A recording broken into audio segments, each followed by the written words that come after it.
Since election turnout was first tallied, participation has never been very high, ranging from only 60 to 70%.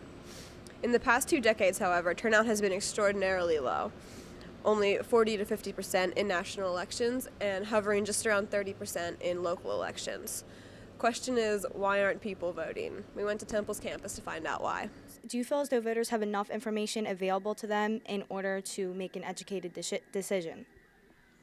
That's a complicated answer, I guess, because, it is easy enough to tune into the news and go online and, look into all those things, but there's always going to be biases. There's always going to be, people trying to tear the other opponent down. So it's really hard to sometimes get the facts. I think they have enough information available to them, but they have to know how to sort through the misinformation. That's the important thing. Yes, they do. There's plenty of information, more so now than there's probably ever been in the history of the United States. Why do you think people choose not to vote? People just don't vote because what's the point when they don't think that their say really matters? I don't think people really understand how the system works exactly. I think especially college-age kids are kind of figuring out what they believe and who they are. One huge region in the United States is that there are lots of barriers to voting. They often don't feel that the two candidates running are different from one another. Does the nature of politics affect the public's general outlook on the system of voting? There's just so much arguing and petty disagreements within, especially between Republicans and Democrats. I think when you have a two-party system, a lot of people have sort of the lesser evil attitude. How do you think we can encourage the younger generation to start voting?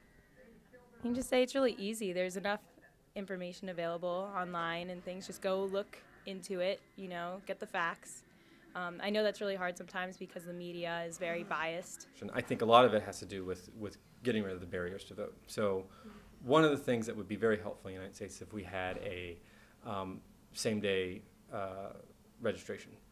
And then the second thing I would say is I think the political parties need to include them more in their messaging and outreach. And do you think our political system is representative of an average of all our citizens? For the most part, not really. Probably a lot of what government does is not all that representative of what people want. The political system is not representative of average citizens, but that's simply because average citizens don't vote.